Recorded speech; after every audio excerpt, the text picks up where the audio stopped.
this morning. Everything you need to know for this week is in there. So if you're new or if you're visiting, I want to say welcome to part 2 of this really kind of a mini-series, if you will. I guess 2 parts is a mini-series on Nehemiah. And the theme has been, we can do more together. There's a synergy, isn't there? 1 + 1 = 3, right? There's a synergistic effect when 2 people or things work together. Something happens. We can do more together than we can alone. And the Bible is so clear about that. We're going to look at that with Nehemiah. But if you look at Ecclesiastes, a cord of 3 strands can't be broken. And it talks about 1, 2, and then 3. Last week, I had started by sharing the importance of speaking with one voice. One voice. And how this church, in its mission, how we've got to stay united. And how everybody is called to be a part of that one mission. There's no sidelines sitting. There's work. There's a role for everybody. Just as there is in a family, right? When you have a family or household, you expect everybody to pick up their part of the chores, part of the weight, the responsibilities. It's the same in the church. We're better together, and we're better when we work as one. And in my devotions this morning, in preparation, and even when I was thinking of going to Honduras for Tuesday, in a country where their churches haven't come together, their Reformed churches haven't come together in 4 or 5 years, and there's been a lot of tension and even some disagreement. And I think one of the things that I want to remind them is of Jesus' words, and John records those in chapter 21, and Jesus' prayer is that they might be one. That we might be one. There's so many things we can disagree on, but if we can just do, Jesus said, just get 2 things right. What's the great commandment? To love me above all, he said, right? And love your neighbor as yourself. If we could just do that and be one in that, we would change lives in ways that, not that we've ever seen, but in ways that God works in ways that we've never seen before. And we see that here. We see a lot of that oneness. Last week I gave thanks to the various teams, everything from ministry teams to facilities and cleaning and worship teams and children's ministry teams and volunteer teams and all of the people who make this place what it is and how they make this place run every week. And this morning again, I just want to say thank you. Thank you for serving. Thank you for making a difference. Sometimes we think, I can't make a whole lot of difference. Who am I, right? But when we all work together, we make a huge difference. So I want to say thank you for that. The other thing I want to say thank you for this morning, and I'd be remiss if I didn't do this, and that's thank you for the way you rose to the challenge of the financial shortfall. Last month was a good month, and we put a good dent in the deficit that we've been running. So thank you. It's again proof what happens when we come together and work together. We make a difference. And this is so critical. I said this last week, and here's where a lot of this is going with Nehemiah, but what you and I do today is how the next generation sees and follows God tomorrow. You get that? What you and I do today as adults, okay, is how the next generation sees God. And what you and I today clearly has an impact on faith decisions that next generation, which really is a now generation, they're here already, but on what they do tomorrow. And the next generation is going to view and see God, and they're going to care about people and serve God only to the extent that we see God living in us. It's pretty quiet in here. There is so much at stake in our responsibility and on our watch. I was in a meeting this past week with church planters, and I love church planting, you know that, because we have such a different, diverse crowd of people that gather in a church plant. It's awesome. And that's a picture of what the kingdom of heaven is going to be like, very diverse. We're not all going to look the same. We're not all going to have the same background. We're not all going to have the same occupation, same color, same faith, right? Heaven is it's going to be awesome, right? But what I'm understanding and what I'm seeing is we have different faith backgrounds, different levels of understanding, right? And one of the things I learned in this meeting this past week is that for many of you sitting here this morning, you grew up in churches. You know the children's Bible stories. You know the children's Bible stories. You know some of the key stories in the Bible, right? Adam and Eve, Noah, Moses, right? You know about some of these things. You grew up in church. There's a generation today that's not only not growing up in church, but 25 years from now, the generation that's here now, 25 years from now, will never have even heard of those stories. They will have no recollection of church. That's how fast the church, can I say, is falling apart, or people are walking away from churches. And I'm like, why? If we ever needed church, it's more than now. The church offers us hope. The church offers us equipping. The church offers us encouragement. It offers us love. It offers us fellowship. We need each other. We need the church. The building could disappear tomorrow and we would miss it. But what we need is each other. We need Jesus, and that's the church. And I look at that, and I was saying that, wow, that's what it's going to look like in 25 years. And a pastor sitting next to me said, don't worry, Randy, we won't be around then. But the kids will. What's it going to look like? The decisions they make today are based on what we do as a church and what we do as families, what we do as individuals today. Because if they don't see it in us, they're not going to want it for themselves. If we don't value it, they won't value it. It's going to look different. I pray that it looks better than ever. I pray that those statistics are wrong. Maybe that's going to look that way in some churches, but I pray that never happens here. Because I want nothing more than for us to get it right, because Jesus tells us if we love Him and love others, it'll be all right. The story of Nehemiah is a story about what happens when we work together. If you look at Nehemiah chapter 1, and I'm not going to read it, but chapter 1, Nehemiah, he's in the village of Susa, or city of Susa. Hananiah, one of his brothers, comes to him, and Nehemiah says to he says, oh, what's happening back in Jerusalem? He says, what's happening to the people? What's happening in my hometown? And Hananiah says, oh, Nehemiah, it's bad. He says, it's really bad. It's worse than you could ever imagine. He said, the gates are burned down, the walls have crumbled, the city's in decay. He said, it's physically, morally, and spiritually broken. Matter of fact, if you go back and you look at chapter 1, it uses these words. It says they're in great trouble and disgrace. And Nehemiah, what does Nehemiah do? Nehemiah weeps. If you were to go back and you were to look at it in the Hebrew, that Hebrew means Nehemiah was broken. He was literally wrecked from the gut. He was wrecked and he wept for days. Lesson number 1 last week was this: recognize the need. Recognize the need. Nehemiah saw what was wrong. So what did Nehemiah do? And who was Nehemiah? He was a cupbearer. Nehemiah wasn't a royal. He didn't come from a royal line, if you will. He didn't have all kinds of degrees. He didn't have all kinds of accolades, a history to boast of. Nehemiah was cupbearer to the king. What did he do? He brought the king wine every day. I don't think that took a whole lot of special gifts to bring king wine every day. He was kind of an ordinary guy in a good position. But Nehemiah recognized something needed to be done. So what did he do? Lesson number 2, he did something. Recognize the need and then do something. And this I said last week, and I think it bears repeating. If you recognize the need and you don't do something, it really says a lot about who we are, doesn't it? And if we as a church or individuals ignore the need, 2 things happen. Number 1 is we lose our right to influence. We really have no right to say anything if we don't do anything. We can't say, well, why didn't somebody do something? Because you know what? When we're pointing one finger, how many fingers are pointing back at us? We lose the right to speak into our situation. The other thing is we forfeit our credibility.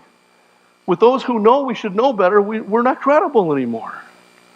If there's a need, it's our responsibility to do something, and that's what Nehemiah did. So he goes to the king, and he says, King, I want to go back, and I want to rebuild this town I came from. He said, this is my hometown. He says, listen, if you were Nehemiah, and you were, I don't want to say just a cupbearer to the king, but you got to realize the situation Nehemiah was in. By going to the king and leveraging everything he had, there was huge risk. The king could have said, forget it, who do you think you are coming to me with? He could have fired him, got rid of him, and said no. Think about that. But Nehemiah, just a pretty ordinary guy, not with any special building talents or anything like that. He wasn't a mason, he wasn't a contractor, he wasn't a builder. Nehemiah goes to the king and says, look, I need to do something about this. Can you send some letters? Can you give me the equipment? Can you give me the materials? Can you send me back to my homeland to rebuild it? Now, what if the king would have said, Nehemiah, who do you think you are? But God was with Nehemiah, and God was with the king, and God told the king, yes, Nehemiah, you can go back and rebuild your town. Nehemiah went back and they rebuilt the town in 52 days. Third lesson. Number 1 was recognize the need. Number 2 is do something. Number 3 is Nehemiah is proof that there is huge potential to change things when we're willing to make a difference, when we work together. When you and I are willing to work together, anything is possible. When Nehemiah listened and put himself in the proximity of the problem, his proximity changed his perspective to the problem, didn't it? Nehemiah had to get way out of his comfort zone. Can you imagine Nehemiah going back to Jerusalem and think, where do I start? This broken down town, these broken people, some are spiritually broken, some are morally broken, some are physically broken, the town is broken. Where do I start? But Nehemiah stepped in and he saw the problem and he went to work. And I often think about that as Christians, and I think, what would happen if you and I would spend more time with people who believe other than we believe? Now, I kind of took that challenge to heart. This meeting I was in this past week when I talked about the pastors, there's a new young pastor who came here from Albania. And honestly, if you could hear, maybe we'll have him come here and preach sometime. You need to hear his story.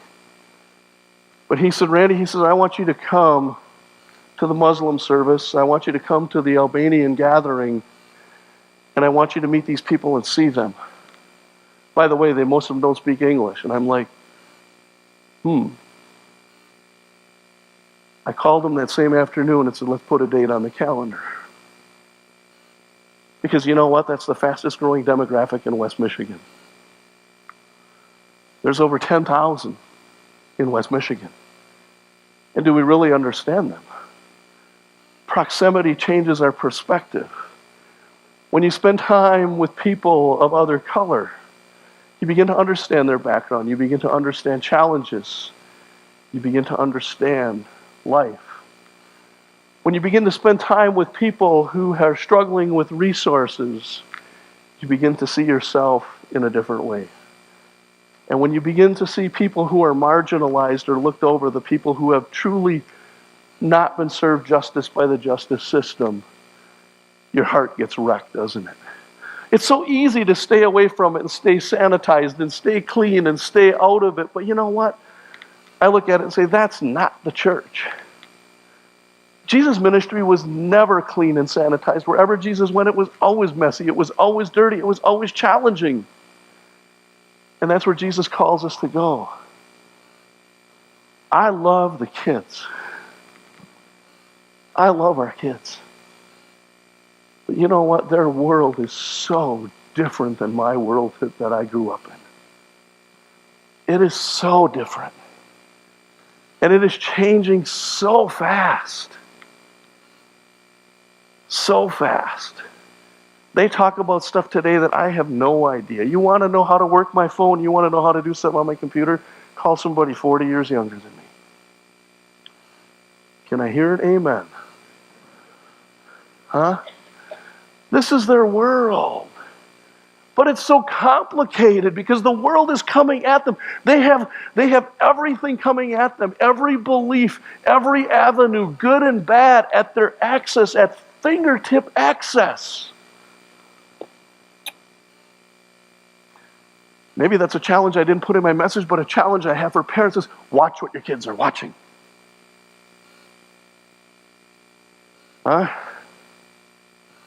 There's a lot of bad out there. There's also a lot of good out there. But here's where I want to go with this. The closer you get to understanding their world, to understanding their situation, the more impact and influence you're going to have. There's a generation out there of young people wondering just how close you're willing to get to them.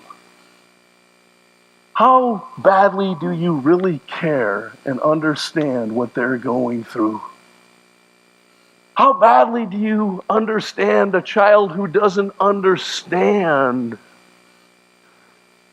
what they're going through and they're trying to figure it out and make decisions? A child who maybe isn't always in the in crowd, or a child who's being bullied, or a child who's having problems at home.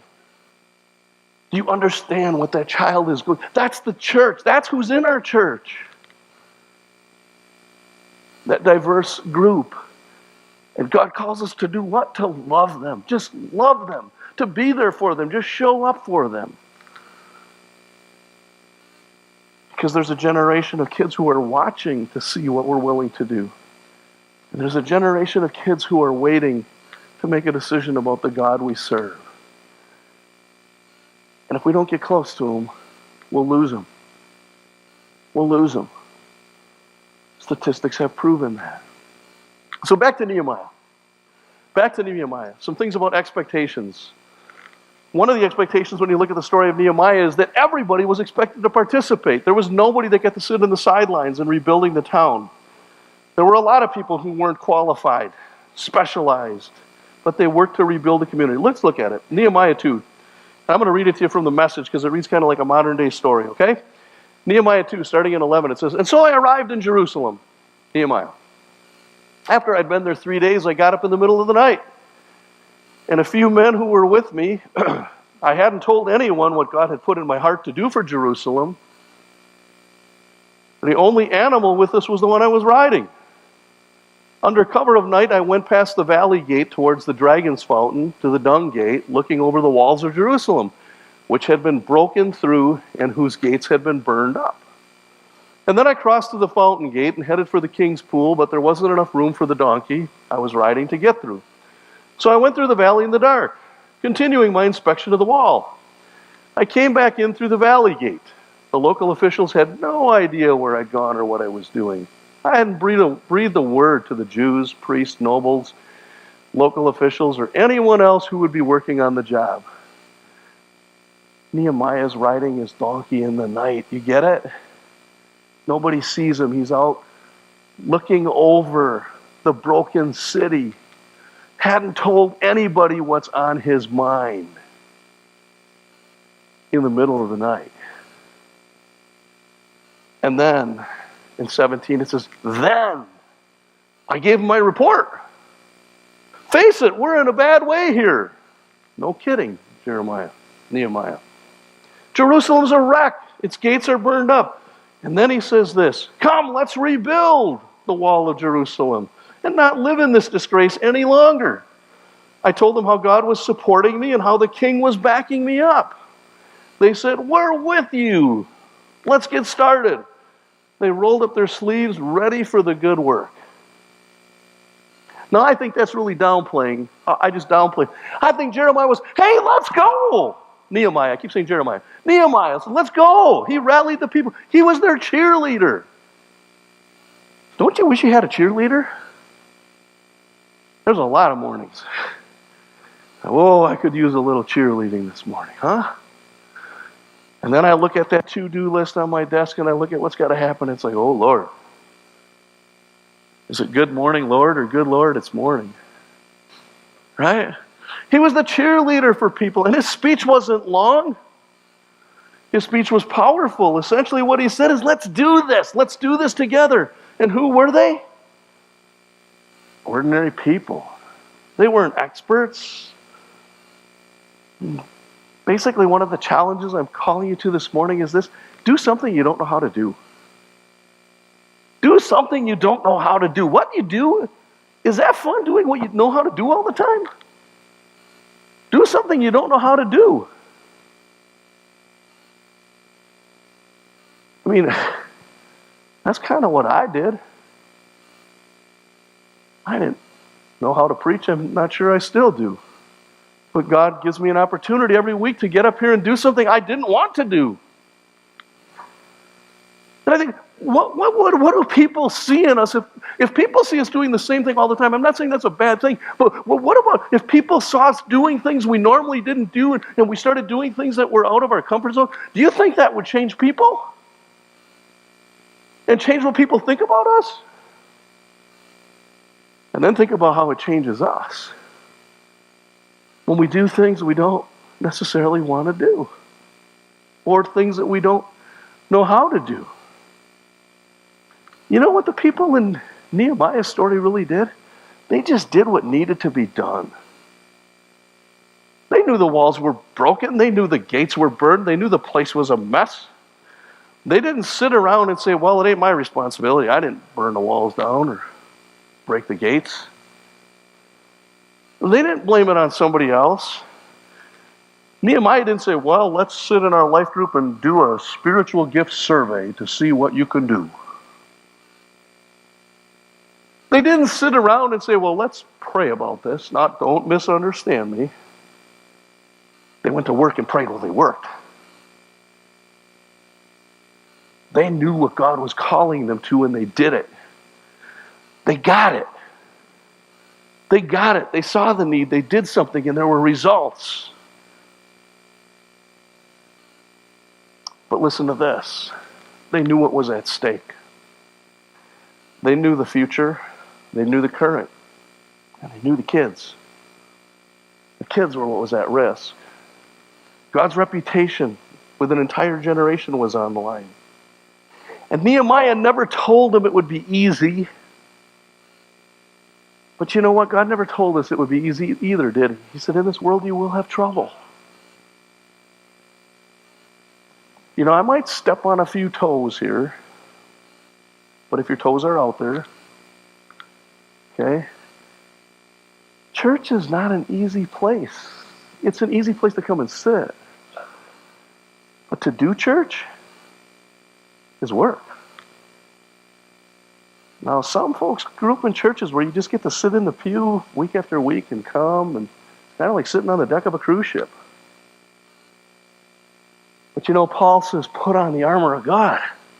Why? Because the enemy is at work. There's a fight. There's a battle. The church is a battleship, not a cruise ship, isn't it? And I don't know about you, but I was at a military installation in Rhode Island 2 weeks ago, and I know that every single one of those new people who were commissioned, they have a job in a battle. They enlisted. And they're being equipped to serve you and I. And their number one job, and I got a pin for being at the ceremony, is to take out the enemy. And I thought, isn't that the church? Isn't that the church? To keep the enemy away? Either you're scared to death or you're agreeing with me. You look kind of... But it's the reality, isn't it?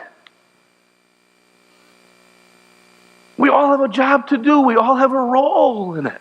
We all need to roll up our sleeves and go to work. There's no cruise ship deck here. I like it when you have lemonade on the porch. But you know, sometimes you got to come off the porch. And you got to take your stand. Isn't there a reason why I talked about kids growing up and singing songs? Onward, Christian soldiers, right?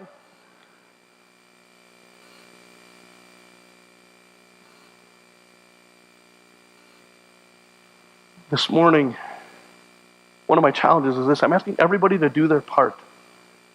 Nehemiah needed everybody in order to get the town ready, in order to rebuild the town. And halfway through their building project, here's what happened. People were getting tired.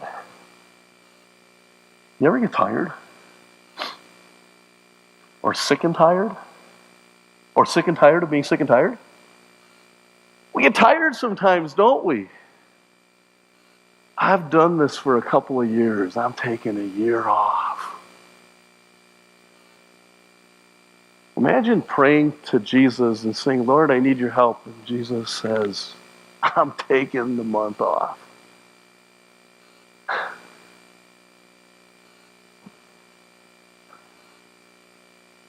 Here's what happened. There were verbal attacks, there were threats, there was skepticism, there were complaints, there were rumors. People began to panic. And here's what Nehemiah did. He rallied the parents. He rallied the parents in this town. Don't miss this. Look at Nehemiah 4, starting in verse 6. It says, so we rebuilt the wall till all of it reached half its height. For the people worked with all their heart. But when Sanballat, Tobiah, the Arabs, the Ammonites, and the people of Ashdod heard that the repairs to Jerusalem's walls had gone ahead and that the gaps were being closed, they were angry. Actually, it says they were very angry. They all plotted together to come and fight against Jerusalem and stir up trouble against it. But we prayed to our God and posted a guard day and night to meet this threat. Meanwhile, the people in Judah said, the strength of the laborers is giving out, and there's so much rubble that we cannot rebuild the wall. Also, our enemies said, before they know it or see us, we'll be right there among them, and they'll kill us and put an end to all this work. Then the Jews who lived near them came and told us 10 times over, wherever you turn, they're going to attack you or attack us.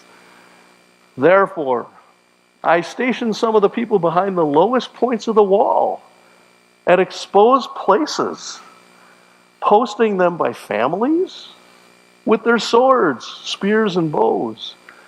After I looked things over, I stood up and said to the nobles, the officials, and the rest of the people, don't be afraid of them. Remember the Lord who is great and awesome. And fight for your families, fight for your sons, fight for your daughters, fight for your wives, fight for your homes. When our enemies had heard that they were aware of the plot and that God had frustrated it, we all returned to the wall, each to our own work.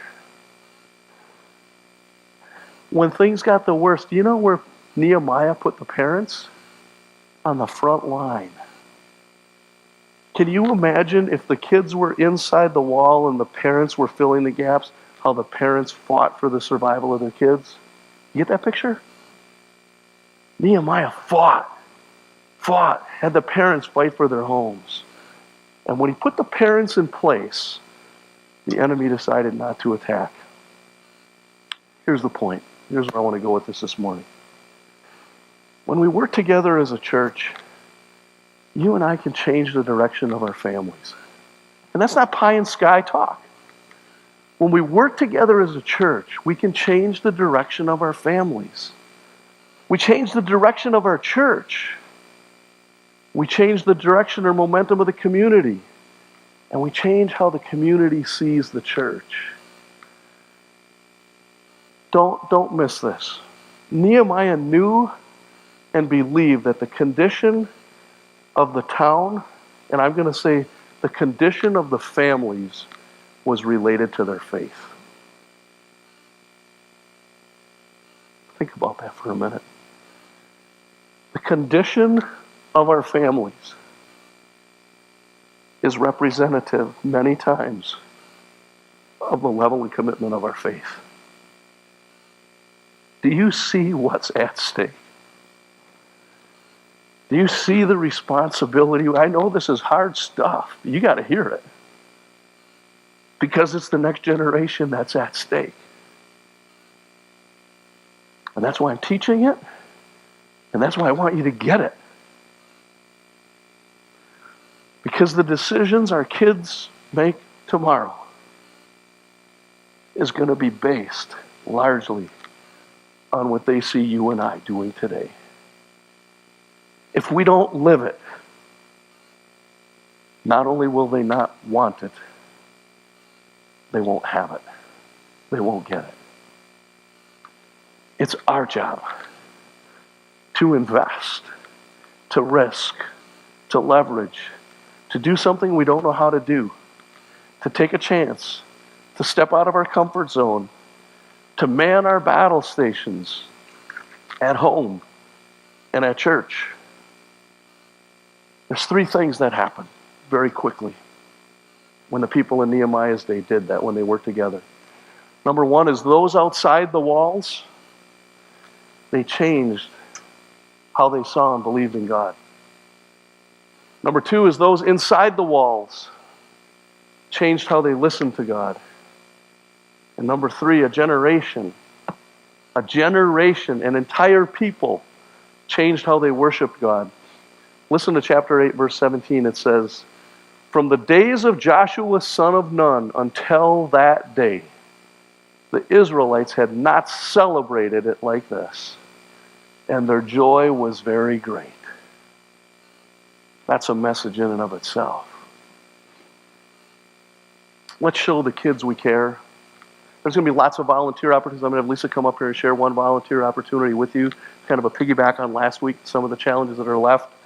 There's going to be more opportunities in weeks to come. We're going to be looking at our vision, our mission. We're going to be looking at a growing church and where the opportunities are. We're going to share more of that with you in the weeks to come. But the reality is this: the next generation isn't hungry for more church. They can stay home. They can watch this on church. The next generation wants to see a better church. They want to see faith in action. They want to see us living it 24/7. Say what we mean and mean what we say. Everyone working together, everyone doing something. Because the decisions they make tomorrow are based on what they see us doing today. Amen? Amen. Lisa?